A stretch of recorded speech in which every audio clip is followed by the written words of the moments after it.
Satu malai ini ya. Wow.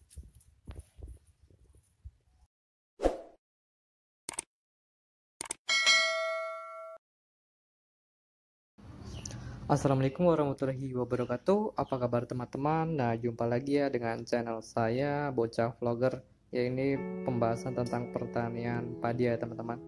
Nah, pada kesempatan ini yang sudah kemarin membahas fase vegetatif padi. Nah, sekarang kita membahas tentang masa generatif padi, yaitu pemeliharaan malai supaya sehat dan pengisian penuh sampai pangkal ya, sampai panen. Ya, ini pada sebelumnya fase vegetatif ya teman-teman. Ini pada usia 35 sampai 40 biasanya padi bunting. Nah, pada saat ini teman-teman bisa spray nutrisi, yaitu biasa yang dispray yaitu pupuk semprot ya. Contohnya bisa kita ambil yaitu Gandasil, dan bisa juga di mix dengan fungisida. Fungisida ini teman-teman bisa gunakan fungisida sistemik, ya ini untuk pencegahan supaya terhindar dari penyakit seperti itu. Nah, setelah sekian lama kita menunggu padi bunting sampai keluar malai, nah biasanya di sini ada serangan hama ya teman-teman, misalkan walang sangit seperti itu. Nah, teman-teman bisa spray insektisida. Nah, bisa dispray tapi jangan disemprotkan pada pagi hari.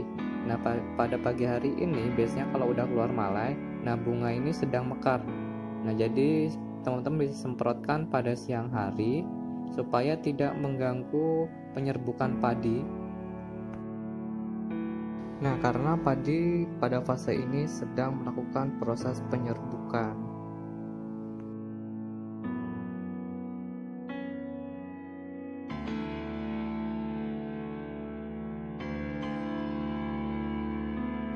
Nah, lanjut ya teman-teman, pada fase setelah keluar malai, ya ini biasanya padi usia 60 hari sampai 65 ya. Ini biasanya malai sudah keluar semua. Nah, pada fase ini biasanya proses pengisian ya. Pada proses pengisian ini teman-teman bisa spray lagi nutrisi, yaitu nutrisi yang bisa kita gunakan seperti Gandasil buah dan juga pupuk MKP. Nah, pada ini teman-teman bisa mix lagi dengan menggunakan fungisida sistemik ya, misalkan Filia bisa, dan juga Amistartop juga bisa. Nah, proses ini supaya untuk pengisian bulirnya ini supaya bisa sampai pangkal ya teman-teman, dan fungisida ini untuk menjaga tanaman terhindar dari penyakit. Nah, pada fase ini supaya padi ini pengisiannya lebih maksimal dan padinya sehat seperti itu. Nah, perlu diketahui bahwa teman-teman pada proses pengisian seperti ini padi juga membutuhkan air ya. Jadi air dipetakan itu juga harus ada. Kalau emang tidak ada ya kita kasih seadanya, semacam-macam seperti itu ya teman-teman. Karena pada fase ini padi membutuhkan air supaya lebih maksimal proses pengisiannya. Nah, pada proses pengisian seperti ini biasanya masih ada serangan-serangan hama ya teman-teman, misalkan ulat dan juga wereng. Kalau ada serangan hama wereng, teman-teman bisa gunakan lagi insektisida, yaitu yang bagus untuk membunuh wereng ya teman-teman. Nah, biasanya saya menggunakan produk yaitu Tebalo. Saya mix lagi dengan Puprosida.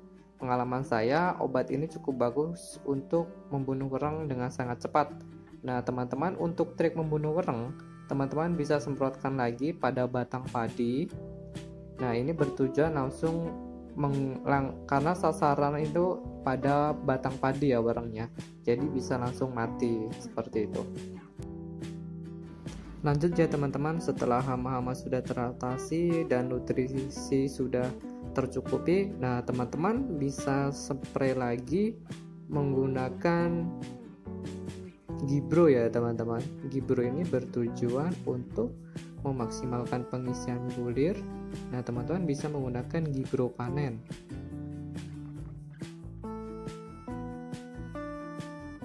Bulir hampa upaya pengisian sampai pangkal ya, yaitu yang saya gunakan di sini Gibro ya teman-teman, Gibro panen 20 SP. Di sini bisa tertera zat pengatur tumbuh tanaman berbentuk tepu yang dapat dilarut dalam air berwarna putih untuk meningkatkan panjang malai dan jumlah gabah per malai, meningkatkan hasil ubinan pada kondisi basah dan kering, juga meningkatkan hasil per hektarnya. Seperti itu ya. Ini yang untuk ukurannya yang di sini ya teman-teman. Ini satu saset ini yaitu satu tangki 16 liter seperti itu.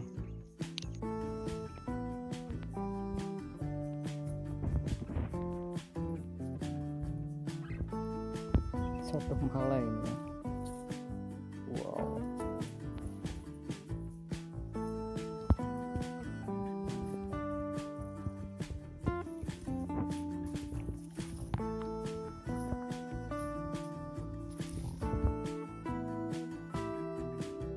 Nah, setelah hama-hama sudah terkendali dan nutrisi sudah tercukupi ya teman-teman, kita yang spray terakhir itu menggunakan ZPT yaitu Gibro ya. Ini berbahan giberlin untuk mempercepat pertumbuhan dan pengisian supaya lebih maksimal.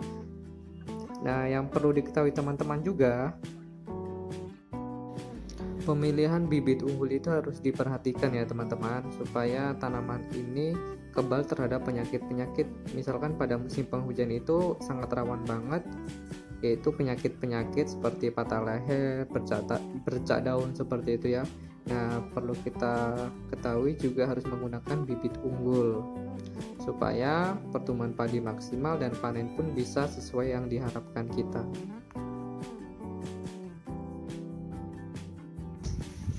Nah, ini mungkin besok pun udah bisa dipanen, namun bapak saya belum siap karena masih ada beberapa hal.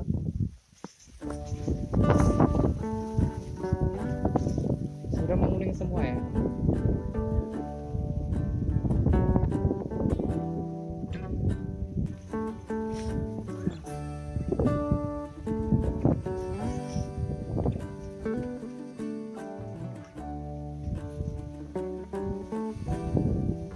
Luar biasa.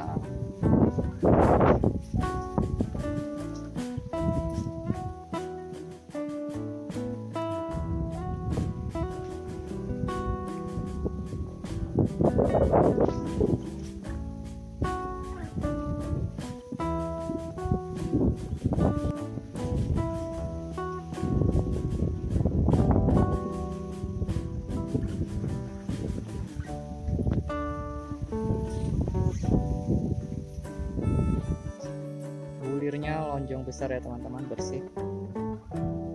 Panjangnya sama seperti padi biasanya, namun ini lebih lebar.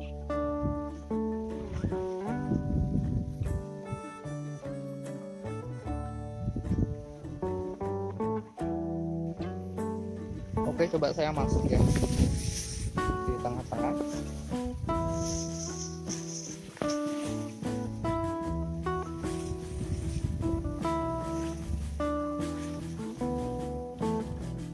Oh, nampaknya udah mengisi semua sampai pangkal.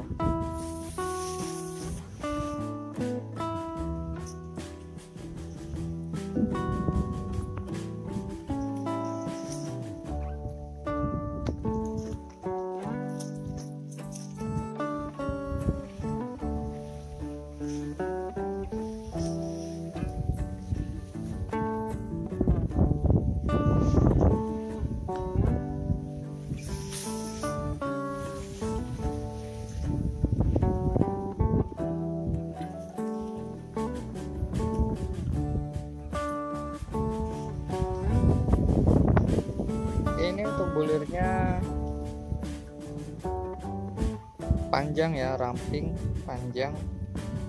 Nah, satu malai ini saya rasa sekitar 150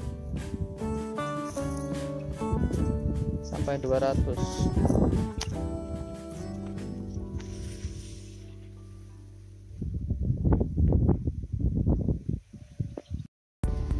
Baik teman-teman, segitu dulu video dari saya. Semoga bermanfaat dan menjadi pengetahuan teman-teman. Oke, apabila ada komentar silahkan tulis di kolom komentar karena kita di sini saling sharing, saling belajar ya. Oke, dan jangan lupa like dan subscribe. Terima kasih.